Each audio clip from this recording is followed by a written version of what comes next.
पूरी दुनिया में इस समय सबके मन में सिर्फ एक ही सवाल है कि कोरोना को खत्म करने वाली वैक्सीन कब तक बनेगी।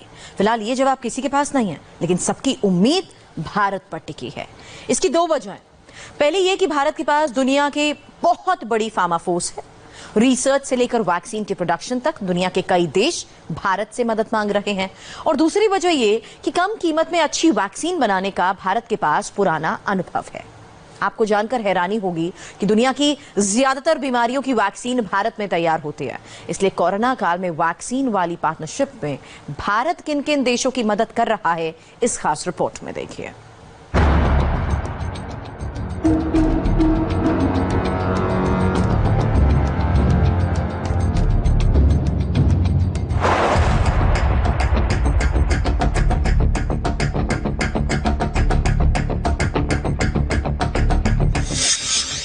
वैक्सीन की खोज में दुनिया भर के देशों की कोशिशें जारी हैं, लेकिन भरोसा भारत पर है। वैक्सीन कब बनेगी, कहां बनेगी, ये पता नहीं, लेकिन इसमें भारत की भूमिका तय है, क्योंकि भारत के पास दवा तैयार करने वालों की एक बहुत बड़ी फोर्स है। इसमें फार्मा इंडस्ट्री से लेकर वैज्ञानिक तक और क्लिनिकल रिसर्च से लेकर दवा के प्रोडक्शन तक सब शामिल है। आपको जानकर हैरानी होगी कि दुनिया की ज्यादातर बीमारियों की दवाइयां भारत में बनकर तैयार होती हैं और इसके बाद पूरी दुनिया में इसकी सप्लाई होती है।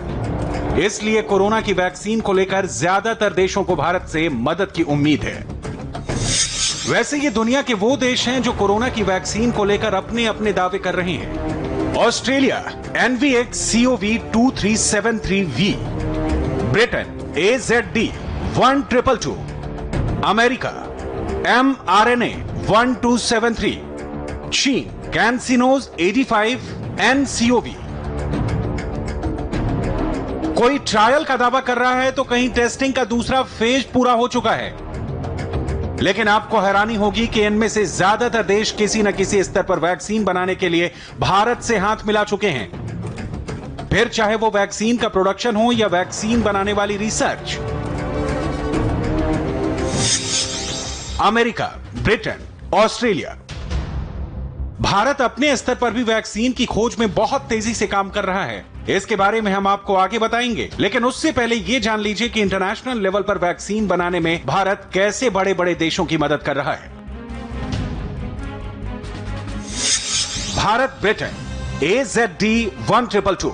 सबसे पहले आप भारत और ब्रिटेन की वैक्सीन वाली पार्टनरशिप के बारे में जान लीजिए, जो मिलकर AZD1222 नाम की वैक्सीन बना रही हैं। ब्रिटेन की ऑक्सफोर्ड यूनिवर्सिटी और भारत का सीरम इंस्टीट्यूट ऑफ इंडिया इस वैक्सीन पर साथ काम कर रहे हैं। सब कुछ ठीक रहा तो ये वैक्सीन सितंबर-अक्टूबर तक बाजार में आ सकती है, जिसमें 40 करोड़ वैक्सीन की डोज को दिसंबर के अंत तक सप्लाई करने का लक्ष्य रखा गया है। इससे पहले भी सीरम इंस्टीट्यूट ऑक्सफोर्ड यूनिवर्सिटी के साथ मलेरिया की वैक्सीन पर काम कर चुका है।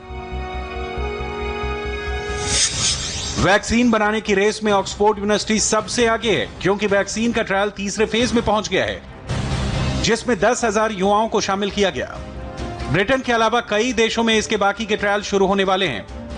ब्राजील ने ऑक्सफोर्ड की वैक्सीन के क्लिनिकल ट्रायल को मंजूरी दे दी है। वैज्ञानिकों का दावा है कि इस वैक्सीन के एक डोज का ही इम्यून सिस्टम पर अच्छा नतीजा देखा गया है, जबकि आरएनए और डीएनए तकनीक से तैयार वैक्सीन में 2 या 2 से ज्यादा डोज की जरूरत होती है।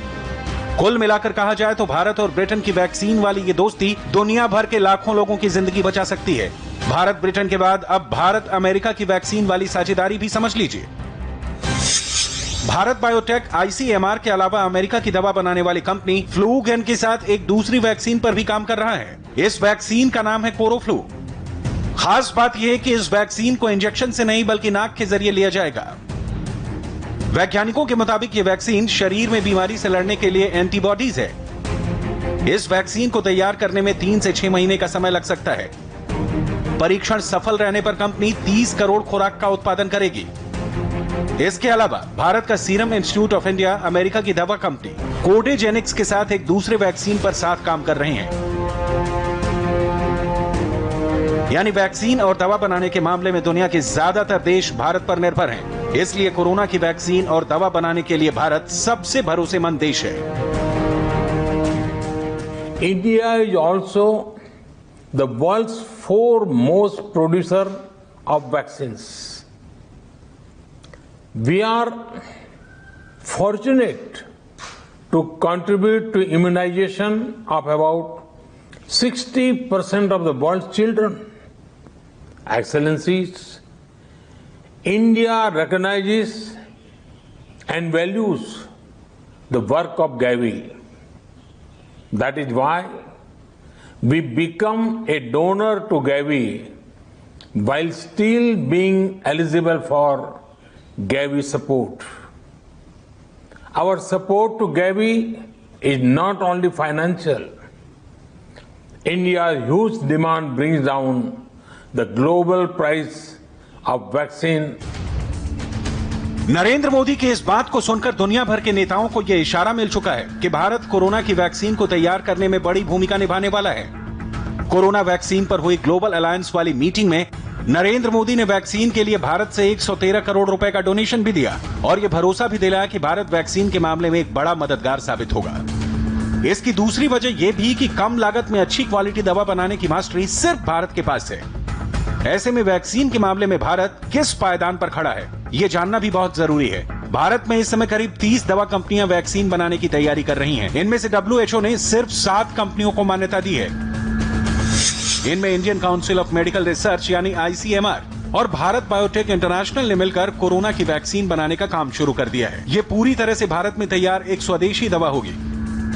वैक्सीन को बनाने के लिए वायरस स्ट्रेन का इस्तेमाल किया जाएगा, जिसे पुणे के नेशनल इंस्टीट्यूट ऑफ वायरोलॉजी में तैयार किया गया है।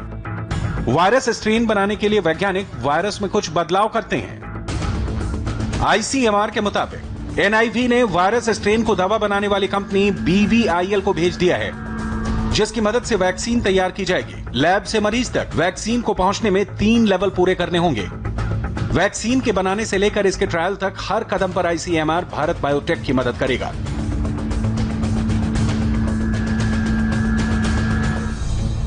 आपको दुनिया के उन देशों में लेकर चलेंगे जो वैक्सीन बनाने का दावा कर रहे हैं। इसमें पहले नंबर पर चीन है, जो AD5 नाम की वैक्सीन पर काम कर रहा है, जिसका 108 वॉलंटियर्स पर ह्यूमन ट्रायल पूरा कर लिया गया है। वैज्ञानिकों का दावा है कि वैक्सीन ने इंसान के अंदर रोग प्रतिरोधक क्षमता को बढ़ाया है, लेकिन यह वैक्सीन वायरस को पूरी तरह से खत्म नहीं कर पाई है। लेकिन वैज्ञानिकों का मानना है कि मरीजों के अंदर एंटीबॉडी पैदा होना एक अच्छा संकेत है। इसी तरह अमेरिका के बोस्टन की लैब में तैयार हो रही मॉडर्ना नाम की वैक्सीन की टेस्टिंग मार्च से ही शुरू हो चुकी है। वैक्सीन बनाने वाले वैज्ञानिकों के मुताबिक ट्रायल के सेकंड फेज में 600 लोगों पर टेस्ट किए जाएंगे। इनमें से 8 लोगों को 2-2 बार वैक्सीन की डोज दी गई, जिनके शरीर में एंटीबॉडीज बनने लगी। जब इन एंटीबॉडीज को लैब में मानव कोशिकाओं पर टेस्ट किया गया तो पता चला कि यह वायरस को अपने क्लोन बनाने से रोक सकती है, यानी यह दवा वायरस के संक्रमण को कुछ हद तक रोक सकती है। कुल मिलाकर वैक्सीन की खोज में पूरी दुनिया की 100 से ज्यादा लैब्स में काम जारी है। सबके अपने अपने दावे और अपनी अपनी खासियत भी हैं, लेकिन अब तक की रिसर्च और तैयारी में भारत पूरे एक्शन में है। रिसर्च से लेकर वैक्सीन के प्रोडक्शन तक हर लेवल पर भारत की निर्णायक भूमिका रहने वाली है।